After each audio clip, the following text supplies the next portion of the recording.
ഞാൻ ഇന്ന് എൻ്റെ രീതിയിലൊരു മോരുകറിയാണ് തയ്യാറാക്കുന്നത്. എല്ലാവരും അവരുടേതായിട്ടുള്ള രീതിയിലല്ലേ മോരുകറി തയ്യാറാക്കുന്നത്. ഇന്ന് എൻ്റെ രീതിയിലാണ് ഞാനിത്. ഇങ്ങനെയും തയ്യാറാക്കുന്നവരുണ്ടായിരിക്കാം. ഞാനതിനായിട്ടിവിടെ തൈര് വാങ്ങിച്ചെടുത്തിട്ടുണ്ട്. ഇത് കവർ തൈരാണ് ഞങ്ങൾ കൂടുതലായി ഉപയോഗിക്കുന്നത്. മറ്റേ നമ്മൾ വാങ്ങിച്ചാൽ ലൂസായിട്ടുള്ളത് വാങ്ങിച്ചാൽ അത് പുളി കൂടുതലാണ്. ഇവിടെ നല്ല തൈര് കിട്ടും, നല്ല കവറിൻ്റെ തൈര് കിട്ടും. അതധികം പുളിയില്ലാതെ നല്ല ടേസ്റ്റോടുകൂടി തന്നെ കിട്ടും. ഞാനിത് ഒന്ന് ഉടച്ചെടുത്തിട്ടുണ്ട്. എത്ര തൈരുണ്ടായിരുന്നു അത്രയും വെള്ളം കൂടി ചേർത്തിട്ടുണ്ട്. നിങ്ങൾക്ക് ഞാൻ ചട്ടിയിലാണ് ഇന്ന് മോരുകറി വെക്കുന്നത്.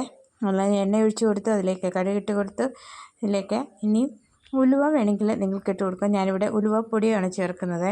അതുകൊണ്ട് ഞാൻ ഈ സമയം ഉലുവ ചേർക്കുന്നില്ല. ജീരകം ചേർത്ത് കൊടുത്തിട്ടുണ്ട്. ജീരകം ഇഷ്ടമുള്ളവർ ചേർക്കുക, അല്ലാത്തവർക്ക് ചേർക്കേണ്ട ആവശ്യമില്ല. പിന്നെ അതിലേക്ക് സവാള ഉള്ളിയാണ് ചേർത്ത് കൊടുത്തത്. ചെറിയ ഉള്ളി ഉണ്ടെങ്കിൽ അത് ചേർത്ത് കൊടുക്കാം. അതിനോടൊപ്പം ഇഞ്ചി, പിന്നെ പച്ചമുളക്, വെളുത്തുള്ളി നമ്മളെല്ലാം ഒന്നിച്ച് ചേർക്കാം. പക്ഷേ ഞാനിവിടെ ഓരോന്ന് സെപ്പറേറ്റ് ആയിട്ടാണ് ചേർക്കുന്നത്.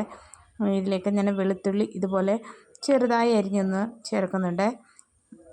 ഈ രീതിയിലാണ് ഞാനിവിടെ അരിഞ്ഞ് ചേർത്തത്, ഇത്രയും ചെറുതായിട്ട്. പിന്നെ ഓരോരുത്തർക്കും ഇഷ്ടം അവരുടെ അനുസരിച്ച് ചേർക്കാൻ പറ്റുമല്ലോ. ഇനി ഇതിലേക്ക് പച്ചമുളക് ചേർത്ത് കൊടുക്കണം. പിന്നെ പച്ചമുളക് ചേർത്ത് കൊടുത്തു. ഇത് ഇനിയൊന്ന് ഈ ചട്ടിയിലായതുകൊണ്ട് ഇത് പെട്ടെന്നൊന്നും മൂത്ത് കിട്ടത്തില്ല. പിന്നെ വറ്റൽമുളക് ചേർത്ത് കൊടുത്തിട്ടുണ്ട്. വറ്റൽമുളക് തീർച്ചയായിട്ടും ചേർത്ത് കൊടുക്കും, നല്ല ടേസ്റ്റാണ്. മുറിച്ച് ചേർത്ത് കൊടുക്കുന്നതാണ് ഒന്നുകൂടെ നല്ലതെന്ന് തോന്നുന്നു. പക്ഷേ ഇത് നല്ലവണ്ണം മൂത്ത് കഴിയുമ്പോൾ കുഴപ്പമില്ല, നല്ല ടേസ്റ്റാണ്. അതിലേക്ക് ഇനി നമുക്ക് കറിവേപ്പില ചേർത്ത് കൊടുക്കാം. കറിവേപ്പില എത്രയും ചേർക്കുന്നു അത്രയും ചേർക്കുന്നത് നല്ലതാണ്. ഇനി ഇതിലേക്ക് നമുക്ക് പൊടികൾ ചേർത്ത് കൊടുക്കണം. മോരിന് പിന്നെ അധികം മഞ്ഞൾപ്പൊടി വേണ്ടല്ലോ, അതുകൊണ്ട് കുറച്ച് മാത്രം ചേർത്ത് കൊടുത്തു. ഇതിലേക്ക് മുളക് പൊടി ചേർത്തു. പിന്നെ അല്പം ഉലുവപ്പൊടി കൂടി ചേർത്ത് കൊടുത്തു. ഇതിലേക്ക് അല്പം കായം കൂടി ഞാൻ ചേർക്കുന്നുണ്ട്. അത് അവരവരുടെ ഇഷ്ടത്തിനനുസരിച്ച് ചേർത്ത് കൊടുക്കാം. കായപ്പൊടി ചേർത്ത് ഇനി ഇതിലേക്ക് നമുക്ക് തയ്യാറാക്കി വെച്ചിരിക്കുന്ന തൈര് ചേർത്ത് കൊടുത്ത് ചെറു തീയിൽ വെച്ച് ഇളക്കി കൊടുക്കണം. അല്ലെങ്കിൽ പെട്ടെന്ന് തൈര് പിരിഞ്ഞു പോകും.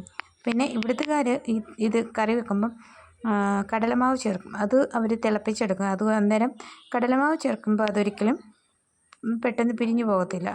അത് നല്ലവണ്ണം അവർ തിളപ്പിച്ചാണ് എടുക്കുന്നത്. അത് നല്ല ടേസ്റ്റാണ്. നിങ്ങളൊരു പ്രാവശ്യം തയ്യാറാക്കി നോക്കുക കടലമാവ് ചേർത്തിട്ട്. ഇങ്ങനെയൊക്കെ തന്നെയാണ്. അതിലേക്ക് മല്ലിയില ചേർക്കുമെന്ന് മാത്രമേ ഉള്ളൂ. തീർച്ചയായിട്ടും നിങ്ങൾ തയ്യാറാക്കി നോക്കുക അങ്ങനെ. പിന്നെ ഈ വീഡിയോ എൻ്റെ ഇഷ്ടപ്പെട്ടെങ്കിൽ നിങ്ങൾക്ക് അഭിപ്രായം അറിയിക്കുക, സപ്പോർട്ട് ചെയ്യുക, സബ്സ്ക്രൈബ് ചെയ്യുക. അപ്പം ഇതുപോലെ ചെറിയ ചെറിയ വീഡിയോ ഒക്കെ ആയിട്ട് അടുത്ത വീഡിയോയിൽ കാണാം. ഈ വീഡിയോയിൽ നിങ്ങൾക്ക് ഇഷ്ടപ്പെട്ടെങ്കിൽ തീർച്ചയായിട്ടും അഭിപ്രായം അറിയിക്കുക. നമ്മൾ ഉപ്പ് ചേർത്തില്ലായിരുന്നു. ഉപ്പ് തണുത്തതിന് ശേഷമാണ് ഞാനിവിടെ ചേർത്ത് കൊടുത്തത്. അപ്പം അടുത്ത വീഡിയോയിൽ കാണാം. ഓക്കെ.